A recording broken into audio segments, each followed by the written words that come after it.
Hello बच्चों, नमस्कार, good morning. मैं सचिन कुमार गुप्ता के HR inter college Khampur Lohari Baghpat से आप लोगों के सामने फिर से उपस्थित हूँ।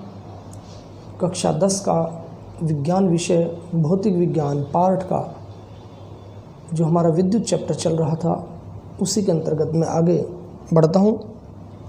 विद्युत चैप्टर के अंदर मैंने आप लोगों को काफ़ी बातें बता चुका हूँ कि हमारा विद्युत आवेश क्या है, विद्युत विभव क्या है, विभवांतर क्या है, विद्युत धारा I क्या है, और आपको I बराबर Q/T भी बता चुका हूँ।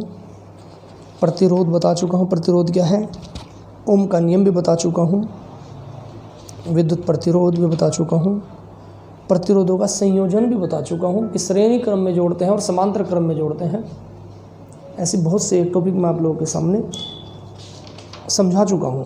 अब मैं आता हूँ, पहुँचते हैं हम टॉपिक पर, विद्युत ऊर्जा। देखिए, ऊर्जा के बारे में तो हम लोग पहले भी पढ़ चुके हैं। मान लो किसी व्यक्ति के लिए लेके चले हम कि उसके अंदर कितनी ऊर्जा है, कितनी ताकत है, तो हम उसकी माप कैसे करेंगे, किसको कैसे नापेंगे कि इस आदमी के अंदर कितनी ऊर्जा है।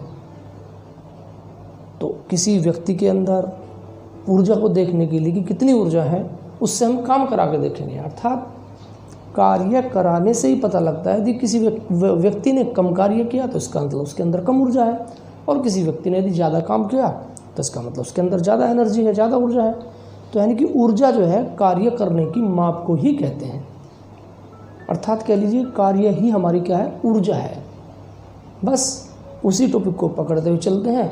और सेम बस ऊर्जा का एक छोटा सा टॉपिक बड़ा महत्वपूर्ण टॉपिक है, न्यूमेरिकल के अकॉर्डिंग तो बहुत ही महत्वपूर्ण है। विद्युत ऊर्जा है क्या? वही बात है कि किसी चालक में विद्युत आवेश प्रवाहित होने के कारण, क्योंकि यहाँ विद्युत की बात चल रही है, वो मैंने किसी व्यक्ति के लिए कहा था, यहाँ पे किसके लिए है, हमारे विद्युत के लिए बात है। विद्युत आवेश प्रवाहित होने के कारण, यदि किसी चालक में विद्युत आवेश प्रवाहित होती है तो कारण जो ऊर्जा व्यय होती है, जितनी आवेश प्रवाहित करें तो ऊर्जा तो वह खर्च होगी, वो हम कहीं ना कहीं तो यूज़ करेंगे उस ऊर्जा को। तो जो ऊर्जा खर्च होती व्यय होती है उसे विद्युत ऊर्जा कहते हैं। माना किसी चालक के सिरों के बीच V वोल्ट का विभवांतर है और T समय में इसमें I एम्पेयर की धारा Q कूलाम आवेश प्रवाहित होता है। आवेश कितना प्रवाहित हो रहा है? Q coulomb. तब चालक में व्यय ऊर्जा विभवांतर की परिभाषा से, अब विभवांतर की परिभाषा आपने पढ़ी होगी। विभवांतर एकांक कूलाम आवेश को एक स्थान से दूसरे स्थान पर ले जाने में किया गया कार्य ही विभवांतर कहलाता है। अर्थात V बराबर W/Q। क्योंकि इसमें W कार्य आ गया, इसलिए हमें कार्य के लिए अलग से कहीं सूत्र लाने की आवश्यकता नहीं है। जो विभवांतर का फॉर्मूला है उसी में से हम कार्य को निकाल लेंगे। यदि Q को इधर ले जाए तो W का वैल्यू हमारी आ जाएगी W बराबर V गुणा Q जूल। बिल्कुल क्लियर है। तो इससे पता लगता है कि हमारा कार्य क्या है, विभवांतर और कितना कूलाम आवेश उसके अंदर प्रवाहित किया, वो उन दोनों की गुणा कर दीजिए तो हमारा कार्य आ जाएगा, ऊर्जा आ जाएगी। अर्थात कार्य कह लीजिए, ऊर्जा आ जाएगी। कितनी ऊर्जा हुई? हमारा टॉपिक भी विद्युत ऊर्जा ही है, क्योंकि विद्युत की बात है इसलिए विद्युत ऊर्जा की बात चलेंगे। इंसान होता तो इंसान की ऊर्जा की, मशीन है तो मशीन की ऊर्जा की बात, यहाँ विद्युत है तो विद्युत ऊर्जा की बात चल रही है। तो एक अन्य परिभाषा भी वही जो मैं बता चुका हूँ पहले ही आप लोगों को, कि अभी हम जानते हैं कि किसी वस्तु की कार्य करने की क्षमता ही उसकी ऊर्जा की माप होती है। क्लियर है? तो ठीक है, बस केवल एक सूत्र यही है, W बराबर V गुणा Q। यदि आप ये याद रख लेंगे तो आगे का कोई भी आपको कोई भी दिक्कत नहीं आएगी। अब क्योंकि ये हमारी जो ऊर्जा है ये विभवांतर और कूलाम के रूप में है, V और Q के रूप में है, इसमें V भी आया है, Q भी आया है। अब यदि मान लो हमें उसने V दे दिया और Q नहीं दिया, I दे दिया और T दे दिया, एम्पियर धारा दे दी, तो सीधी सी बात है Q को हम I और T में चेंज कर देंगे। वो हम फॉर्मूला हमारे पास है ही, क्या है, Q बराबर IT होता है। तो इसी फॉर्मूले में हमने Q की जगह IT रख दिया। Q की जगह क्या रख देंगे? IT। V तो ऐसे कैसे रहेगा? Q के स्थान पे V गुणा IT रख दिया। तो W बराबर क्या हो गया हमारा? VIT। यानी कि ऊर्जा का एक मात्रक और हमारे एक सूत्र और हमारे सामने आ गया, W बराबर VIT। और एक सूत्र क्या था, W बराबर वी क्यू। तो न्यूमेरिकल के अंदर जिस जिस चीज़ की वैल्यू देंगे उसी के अकॉर्डिंग हम अपना फॉर्मूला लगा देंगे। आप कोई भी फॉर्मूला याद रख लीजिए, ये रख लीजिए याद, ये रख लीजिए, ये रख लीजिए, ये रख लीजिए याद, कोई सब रख लो। ये आपको चेंज करना आना चाहिए। यदि आपको चेंज करना आता है तो आपका एक फॉर्मूला याद कर लोगे तो भी काम चल जाएगा। यदि आपसे चेंज करना नहीं आता तो आपको चारों फॉर्मूले याद करने पड़ेंगे, ये भी, ये भी, ये भी और ये भी। ठीक है। और चेंज करने के लिए क्या होगा कि हमें आई की वैल्यू पता होनी चाहिए, क्यू की वैल्यू पता होनी चाहिए। क्यू बराबर आई टी होता है ना, आई बराबर क्यू बटे टी होता है। वी की वैल्यू पता है, वी बराबर डब्ल्यू बटे क्यू होता है।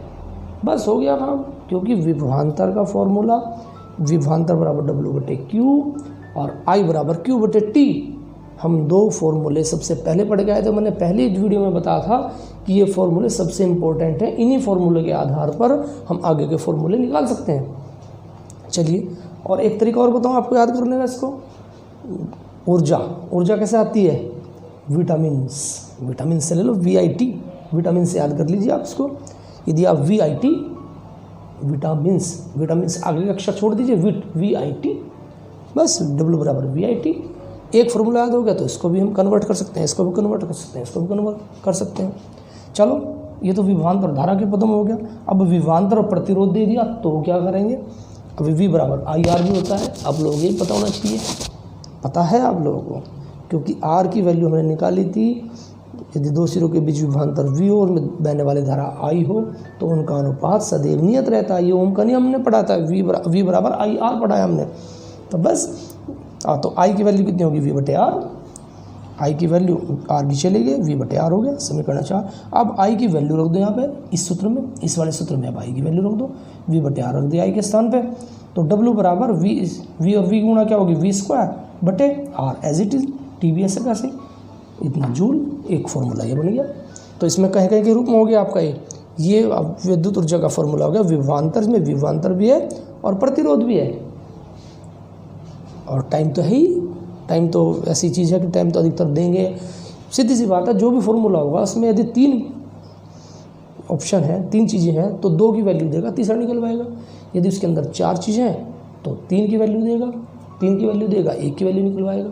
यदि उसमें 5 चीज़ें हैं तो 4 की वैल्यू देगा, 1 की वैल्यू निकलवाएगा। तो ये तो एक सिस्टम है, कोई बात नहीं, जिसमें 1 2 3 4 चीज़ें हैं इसके अंदर। कि इन 3 चीज़ों की वैल्यू पता होगी आपको, चौथी चीज़ निकलवा लेगा। चलो ठीक है। अब विद्युत ऊर्जा धारा और प्रतिरोध के पदों में, I के और R के पदों में। अब V बराबर IR होता है, आपको पता ही है। वही फॉर्मूले बार बार घूम के वही आ रहे हैं, V बराबर IR। तो V के स्थान पे IR रख दीजिए, ये वाला फॉर्मूला फिर आ गया यहाँ पे। तो V बराबर IR यहाँ पर रख देंगे, IR V स्क्वायर की जगह, तो I का भी स्क्वायर हो गया और R का भी स्क्वायर हो गया। स्क्वायर है ना दोनों का, क्योंकि V का स्क्वायर है तो इसका भी स्क्वायर लिखना पड़ेगा हम। T ऐसे कैसे ही बटे R भी ऐसे कैसे ही। तो I square R square T बटे R, एक R से एक R कट गया, बराबर I स्क्वायर R T। तो हमारा W का एक फॉर्मूला और आ गया, W बराबर I square R T, I की घात 2 गुणा R गुणा T। तो आपने देखा, इस प्रकार से देखा कि जो विद्युत ऊर्जा है उसके 4 फॉर्मूले बन गए। जैसा क्वेश्चन के अंदर जिस जिस चीज़ का मान दिया गया हो उसी के अकॉर्डिंग वही फॉर्मूला हम अप्लाई कर देंगे। तो W बराबर वी क्यू, पहला फॉर्मूला मैंने अलग से भी लिख दिया यहाँ पे। W बराबर VIT विटामिन, W बराबर V स्क्वायर बटे RT, सब जूल ही है ये, सबके सामने सबकी जो यूनिट है वो तो जूल ही है, मात्रक सबका जूल है क्योंकि ऊर्जा का मात्रक जूल होता है। और W बराबर I स्क्वायर RT। तो कहने को तो एक छोटा सा टॉपिक है, लेकिन इसके अंदर 4 फॉर्मूले हो गए आपके। विद्युत ऊर्जा का मतलब पता लगा कि जितना भी किसी चालक में विद्युत आवेश प्रवाहित होने के कारण जो ऊर्जा व्यय होती है, विद्युत आवेश प्रवाहित होने के कारण या जो ऊर्जा उत्पन्न होती है या जो ऊर्जा व्यय होती है, जो उत्पन्न होगी तो व्यय भी होगी वो, तो वही क्या कहलाती है, हमारी विद्युत ऊर्जा कहलाती है। तो बच्चों ये चारों सूत्र आप बड़े ध्यान के साथ लिख लेंगे, याद कर लेंगे, क्योंकि लंबा टॉपिक नहीं लेना चाहता मैं। ज़्यादा लंबा टॉपिक होता हूँ, वीडियो भी बहुत लंबी बनती है, वो डाउनलोड भी नहीं हो पाती, बड़ी परेशानी आती है। तो आप लोग थोड़ा थोड़ा सा पढ़ें। यदि मैं क्लास के अकॉर्डिंग देखता हूँ, यदि मैं क्लास में दूँ तो भी इतना ही पढ़ाया जाएगा 40 मिनट के अंदर, इससे ज़्यादा नहीं पढ़ाया जाता, क्योंकि अच्छी तरह से पढ़ाना है तो थोड़ा ही पढ़ाया जाएगा। और ये थोड़ा भी नहीं है, बहुत है। यदि आप इतना भी रोज़ कर लें, इतना बड़े ध्यान के साथ बड़े तरीके से कर लें तो ये बहुत है, बशर्ते कि इसको रिवीजन करते हुए चलें, याद करते हुए चलें। ये नहीं कि मैंने पढ़ाया और आपने कॉपी में उतार दिया बस, इससे कोई समाधान नहीं होगा। तो आप लोग इसको पढ़ते हुए चलें, समझते हुए चलें। यदि कोई दिक्कत हो तो मेरे से दोबारा फ़ोन करके पूछ सकते हैं। और जैसे ही वीडियो स्टार्ट होती है आप फ्रंट से सबसे पहले बोर्ड का स्क्रीनशॉट ले लिया करो, जिससे कि आपको उसको लिखने में सुविधा हो, उसको समझने में सुविधा हो। ठीक है बच्चों, इन शब्दों के साथ मैं अपनी वाणी को विराम देता हूँ। जय हिंद, जय भारत।